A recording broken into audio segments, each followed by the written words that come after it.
Hi, I'm Nathan. I go by Peteparker, and every week I do comic book reviews because that's the rule at my house. I have to review comic books online if I'm going to buy them every week. So I keep reviewing them so that I can keep buying them.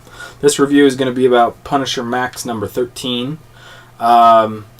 This is written by Jason Aaron and drawn by Steve Dillon, and I think it's the colors that's done by Matt Hollingsworth. I can check for you. Yep. Colors by Matt Hollingsworth. So, here's the thing about Punishermax. I jumped onto it basically the last issue after it had already come out, and it was weeks after. And I actually went back and bought all of the issues before that and went through sequentially reading them all. So I finished that in the entire 12 issues just before this one came out, so it's really like a continuation of the entire series. So it's hard to just review this issue alone without reviewing the entire series, since everything's so fresh in my mind. Now, if you like realism in comic books and you like generally the Punisher, then you're going to love Punishermax altogether. It's just kind of a stupid title a lot of times. I think it's spelled with no space between Punisher and Max. I don't know. I don't get that part. But the whole series is really good from start to finish. I was shocked.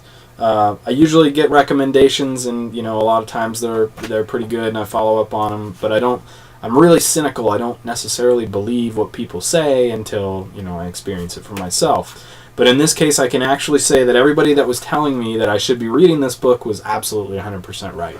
This book is great from the beginning to end. And, it only 12 issues in. It's not really hard to catch up to where they're at now. But it's going to be very difficult to wait for the next issue to come out. I mean, I got a whole another month before this next one comes out. Anyway, we'll get to the story of this one. In the last issue, Frank was finally caught and taken to prison. He was badly beaten. He's getting very, very old. And he's in the prison infirmary, and a lot of the guards and even, especially the prisoners, are thinking about trying to kill him, and he's kind of giving up on life almost. He's reflecting back on when he first came home from Vietnam.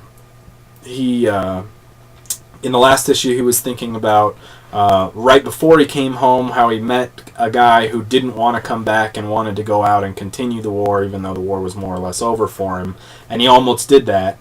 And then this issue is all about him. He's thinking about, while he's in the prison, his first weeks or months back, trying to integrate back into his house and his family life and everything.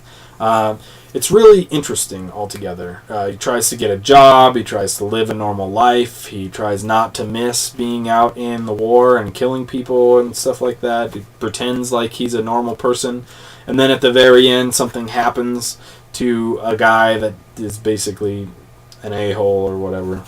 And he's happy about it, so he thinks he's like a monster or whatever. And you can kind of see it's so brilliant. Like there's this, because you never really thought about this period between when he was in the war and when he came home from the war before he became the Punisher, right? For most people, the Punisher starts at that day in the park when his family was killed, and then he's the Punisher from then on, right?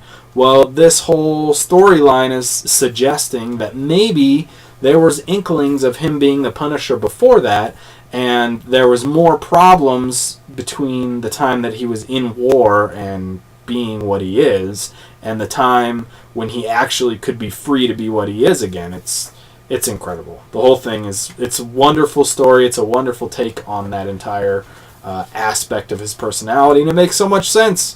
Why no one has ever thought of this or talked about it before is crazy. I mean, there are tons of great Punisher stories out there, and this is one that has never been tapped into.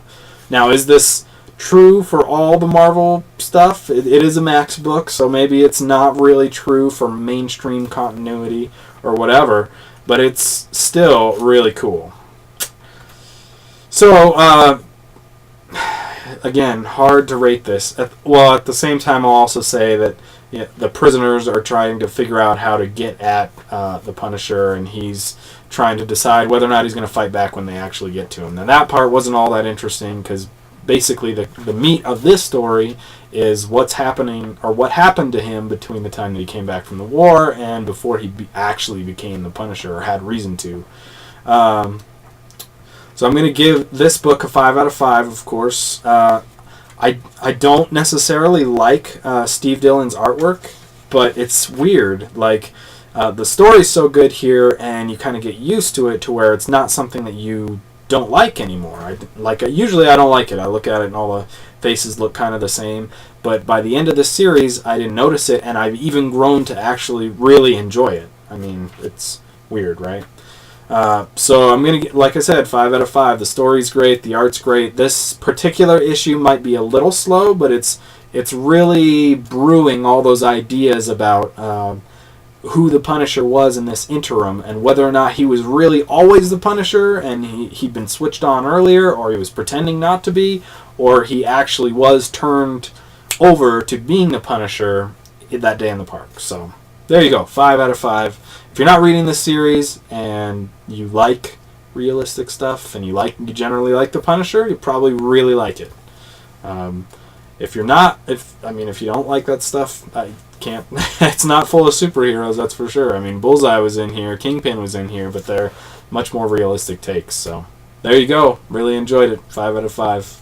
Check out my other reviews on YouTube under Spidey207.